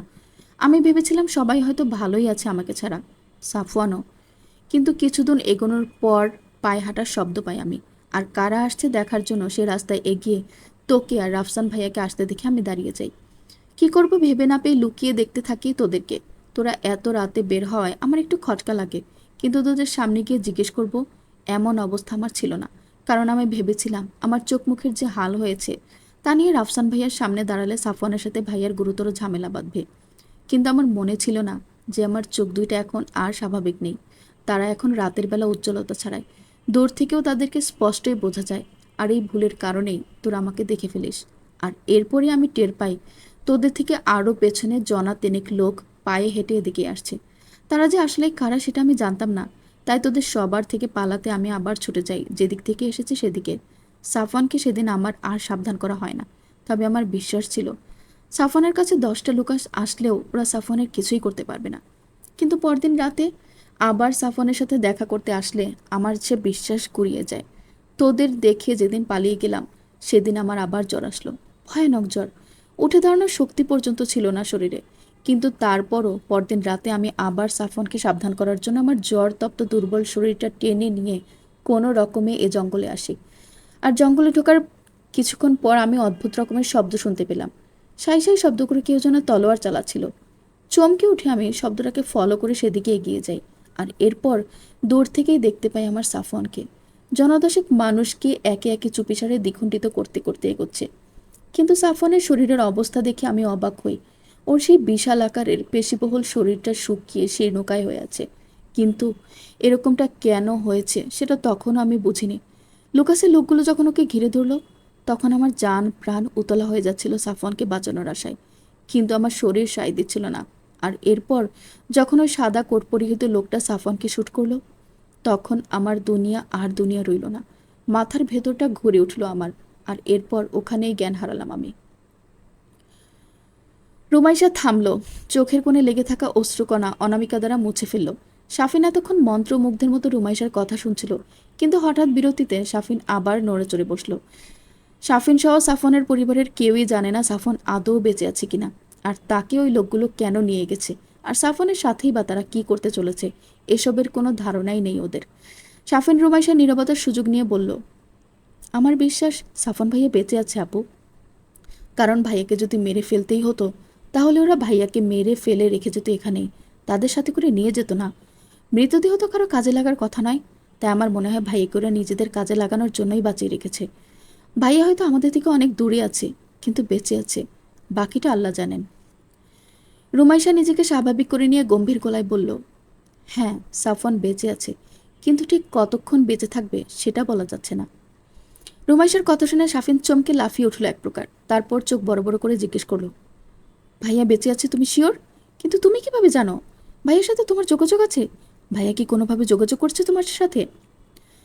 রুমাইশা শাফিনের দিকে তীক্ষ্ণ শীতল চোখে তাকালো, তারপর আবার চোখ ফিরিয়ে নিয়ে বলল, না, অন্য একজনের সাথে যোগাযোগ আছে। ল্যাবের সিক্রেট রুমের স্ট্রেচারে হাত পা বাঁধা অবস্থাতেই অস্থির হয়ে নিজেকে ছাড়ানোর আপ্রাণ চেষ্টা করছে সাফওয়ান, আর সেই সাথে রাগে গজরাছেও। নিজের দুর্বল শরীরের সর্বশক্তি দিয়ে স্ট্রেচারের মেটালিক বন্ধন থেকে নিজেকে ছাড়ানোর জন্য ছটফট করছে। রুমাইশের সান্নিধ্য না পেতে পেতে ওর শরীর আগের চাইতেও বেশি দুর্বল হয়ে গেছে, আগের থেকেও বেশি জঙ্গলি আর হিংস্র হয়ে উঠেছে ও। তারপরও যেটুকু শক্তি ওর দেহে বাকি আছে তার সবটুকু নিংড়ে নিতে ও চেষ্টা করছে নিজেকে ছাড়ানোর। নিজের বিবেক বুদ্ধিও যেন ধীরে ধীরে লোপ পাচ্ছে ওর, থেকে থেকে সব ভুলে যাচ্ছে ও। কারণ আমি মাথায় আসছে না আজকাল। রুমাইশার মুখটা নিভু নিভু হয়ে মাঝে মাঝে ভেসে উঠে চোখের সামনে, কিন্তু সেটাও বেশিক্ষণ থাকছে না, উধাও হয়ে যাচ্ছে। স্মৃতিগুলো যেন ধীরে ধীরে বাষ্পীভূত হয়ে যাচ্ছে ওর। ঠিক সেই মুহূর্তেই মাইকেল আর জর্জ প্রবেশ করলো সে রুমে। ওদের দেখে সাফওয়ানের মেজাজ যেন সপ্তমে চড়ে গেল। গর্জে উঠে দাঁতে দাঁত চেপে ইংরেজিতে বলল, আমাকে কেন আটকে রেখেছিস? আমার বাঁধনটা খুলে দে একবার, তারপর তোদেরকে বোঝাচ্ছি আমি। সবকটার গলার নল খুলে কুকুর দিয়ে খাওয়াবো আমি। মাইকেল এসে সাফওয়ানের পাশে বসলো, তারপর বলে উঠল, শান্ত হন মিস্টার সাফওয়ান আহমেদ। আপনি হয়তো অবগত আছেন যে কেন আপনাকে এখানে নিয়ে আসা হয়েছে, কিন্তু সে উদ্দেশ্য সফল করার জন্য আপনাকে মরতে হবে। তবে আমার কাছে একটা উপায় আছে আপনাকে বাঁচিয়ে রাখার। আপনি যদি আমাদের সব শর্ত মেনে নেন তবে আমরা আপনাকে বাঁচানোর সর্বোচ্চ চেষ্টা করব। এতে আমাদের দুপক্ষেরই লাভ হবে। শুনলেন রানী আমিনার লেখা অফিডিয়ান গল্প থেকে পর্ব 52, 53, 54, 55। গল্পটি পরবর্তী পর্বগুলো শুনতে চাইলে অবশ্যই চ্যানেলটিকে সাবস্ক্রাইব করে আমার সাথেই থাকুন। ধন্যবাদ।